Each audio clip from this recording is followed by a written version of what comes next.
What if I told you the time on the clock matters more than the effort you put in? From the danger zone of medical errors to the secret of the Nappuccino, I'm showing you 6 research-based timing secrets to help you work smarter, live longer, and finally hack your internal clock. We've all been there. That heavy, mid-afternoon slump where the clock seems to tick in slow motion and the fog in your brain is so thick you can't remember why you walked into the room. We call it the afternoon dip, and most of us treat it as a minor inconvenience, something to be powered through with a snack or a second wind. But when it comes to your health, that dip isn't just a lull in productivity, it's a genuine hazard. If you are scheduling a medical procedure, a surgery, or even a high-stakes consultation, you need to understand that the time on the clock matters almost as much as the diploma on the wall. Think about the way you feel at 2 o'clock or 3 p.m. Even if you're a dedicated professional, your vigilance naturally wavers. Now, realize that doctors, nurses, and technicians are human beings subject to those same biological tides. The evidence is more than just anecdotal. It is staggering. Research shows that anesthesia errors are 4 times more likely to occur at 3 p.m. than they are at 9 a.m. This isn't because doctors become less skilled as the sun goes down. It's because their internal batteries are draining. And in a field where a fraction of a milligram can make the difference between a safe recovery and a critical error, timing is everything. It gets even more specific. Consider colonoscopies, a routine but vital procedure for detecting cancer. Data suggests that doctors performing these procedures in the afternoon find significantly fewer polyps and cancerous growths than they do in the morning, even when examining patients with similar health profiles. The visual search required to spot these tiny, life-threatening details is a high-focus task. As the day drags on, decision fatigue sets in. The brain starts looking for the path of least resistance. Even the most basic line of defense, hand washing, takes a hit. In hospitals, where hygiene is the literal barrier between life and death, compliance with hand washing protocols drops significantly in the afternoon. It's a phenomenon of cognitive load.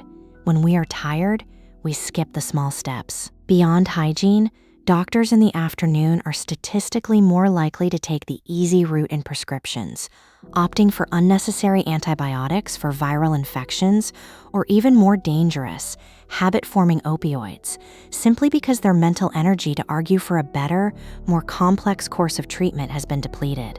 We like to believe that professional expertise is a constant, steady flame that burns brightly from clock in to clock out. But the truth is that mental sharpness is a fluctuating resource. We have peaks of high alertness and troughs of deep slumpiness. For a routine teeth cleaning or a quick checkup on a minor scrape, an afternoon slot is perfectly fine.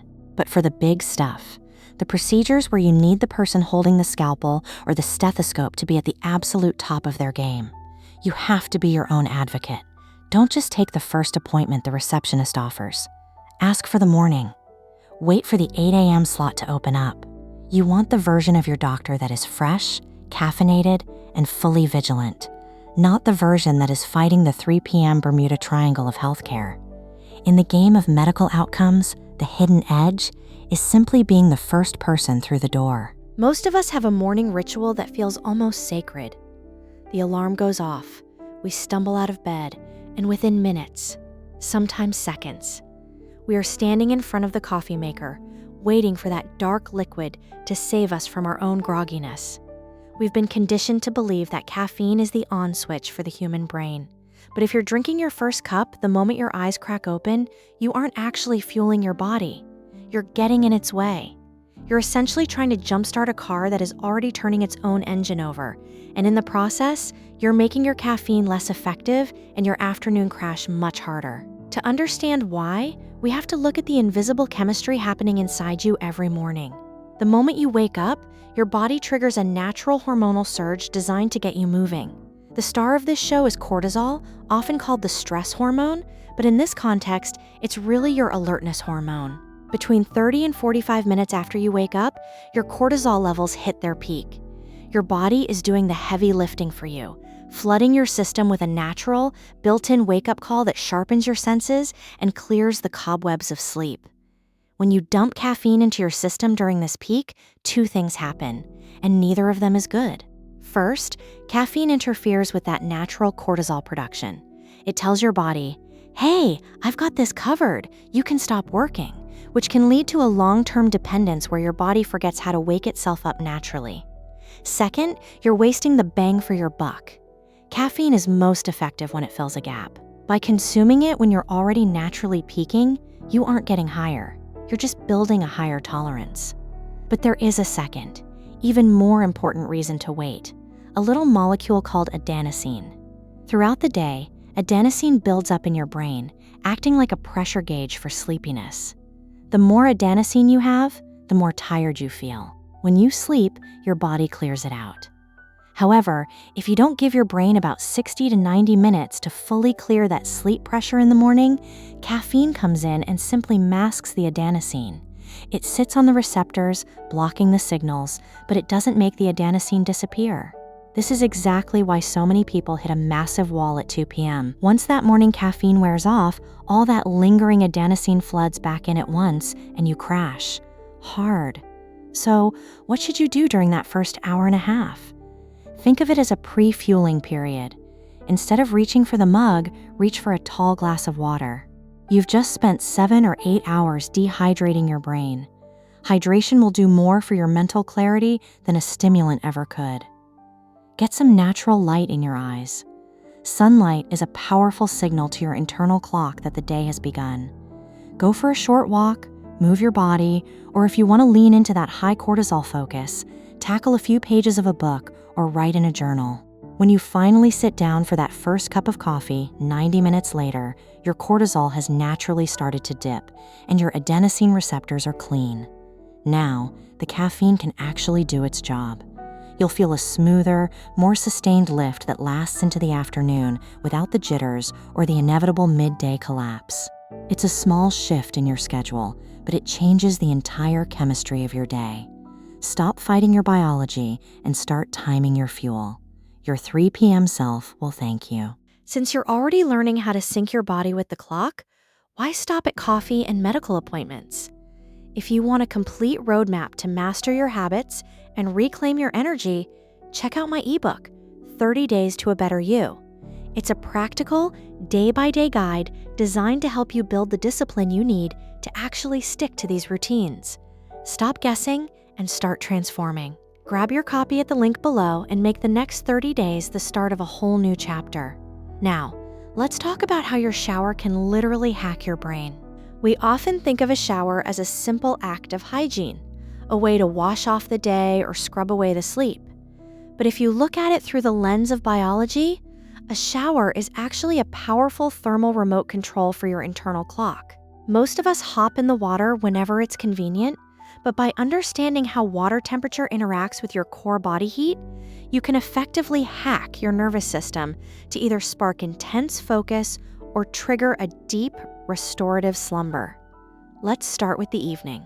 It sounds completely backward, but if you're struggling with insomnia or find yourself tossing and turning for an hour before your brain finally shuts off, the solution isn't necessarily a colder room. It's a hot shower about 1 to 2 hours before bed. Here is the biological magic at play. When you immerse yourself in warm water, your body sends blood rushing to the surface of your skin, dilating your blood vessels.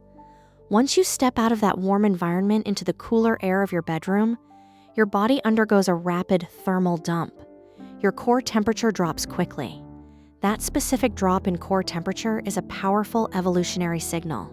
For thousands of years, our ancestors' bodies took the sunset and the cooling evening air as the primary cue to start producing melatonin and prepare for shutdown.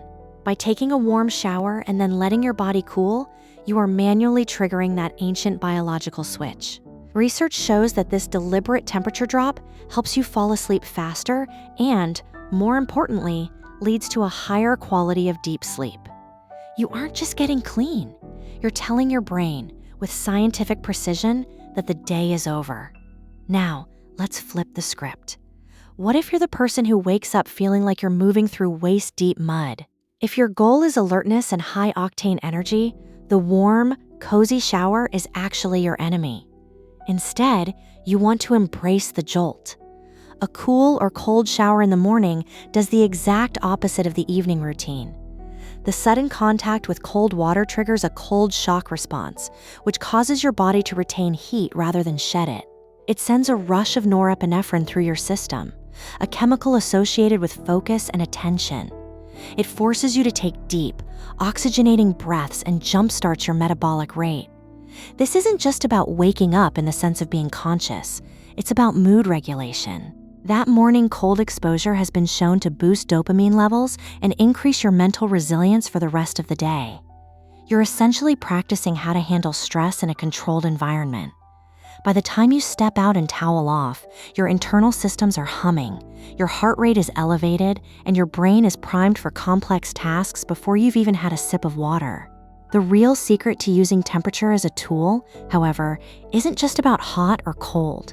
It's about consistency. Your body thrives on rhythmic cues. If you decide to be a morning shower person to boost your energy, or a night shower person to fix your sleep, stay the course. When you perform these rituals at the same time every day, your circadian system begins to anticipate them. The shower becomes a temporal landmark, a fixed point in your day that your hormones can align with. Whether you're using heat to mimic the setting sun or cold to simulate the rising dawn, remember that you are the architect of your own internal environment. You don't have to be a victim of your grogginess or your restlessness. You have a thermal dial right there in your bathroom. Use it wisely, and you'll find that feeling ready for the day or the night isn't a matter of luck. It's a matter of timing. When we think about exercise, we usually focus on the what and the how.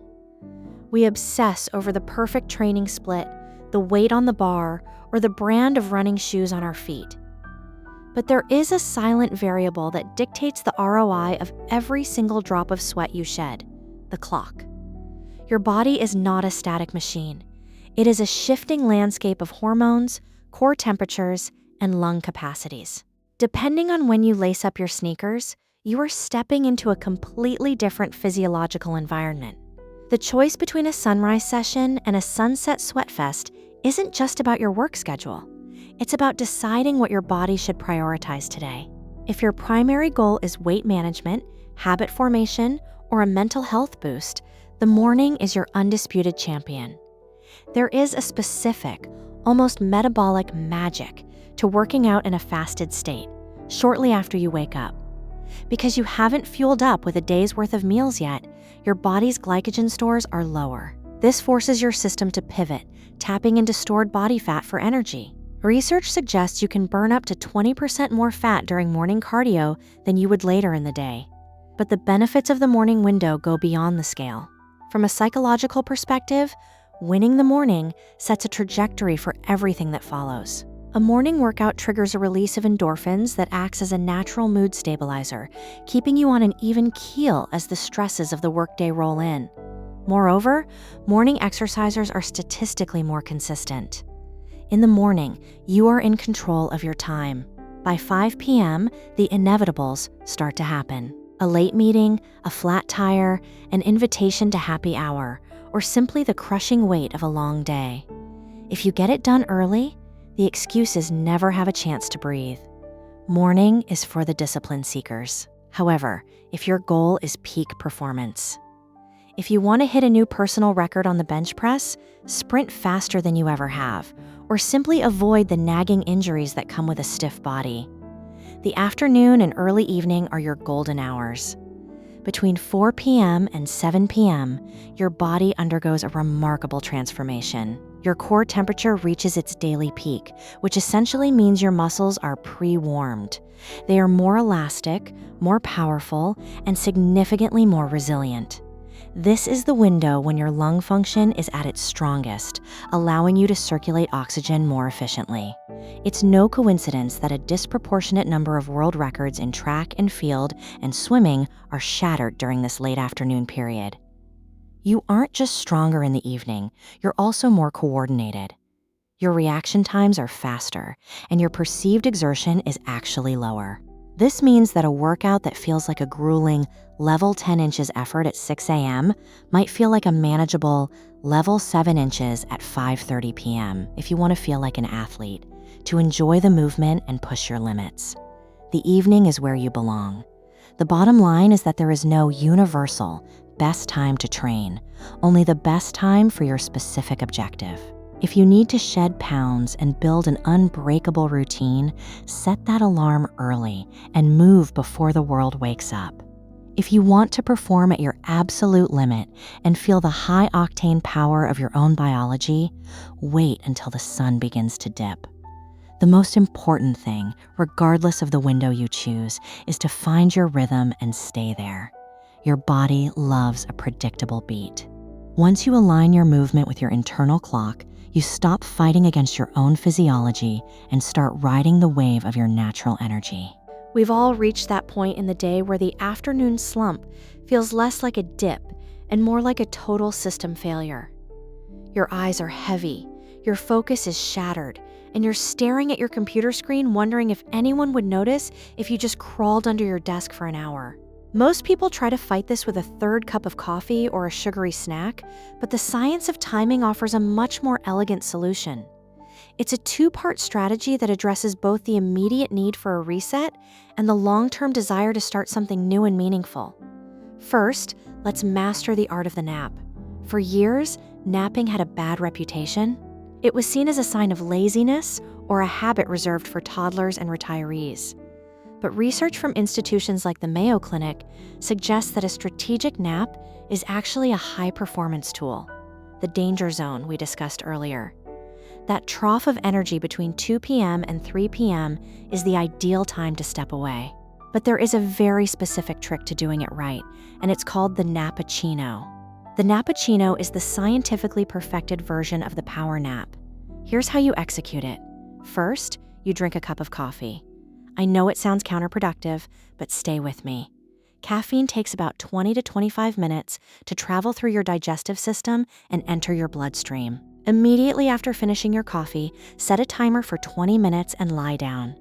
You aren't aiming for deep, REM sleep. You're just looking for a light stage 1 drift. By the time your timer goes off 20 minutes later, two incredible things happen simultaneously. First, you've had just enough rest to clear out a bit of that adenosine, the sleepiness molecule, without falling into a deep sleep that leaves you feeling groggy and oatmeal-brained. Second, at the exact moment your eyes open, the caffeine finally hits your system. You wake up with a double-barreled blast of clarity and energy that clears your mental windshield for the rest of the day. It is the ultimate afternoon reset, turning your least productive hour into your second wind. But sometimes, a 20-minute nap isn't enough. Sometimes the problem isn't just a daily slump, it's a life slump. You feel stuck in old habits, or you can't seem to find the momentum to start that big project you've been dreaming about. This is where the second secret of timing comes in, the fresh start effect. Researchers at Wharton discovered that our brains don't view time as a continuous, flat line.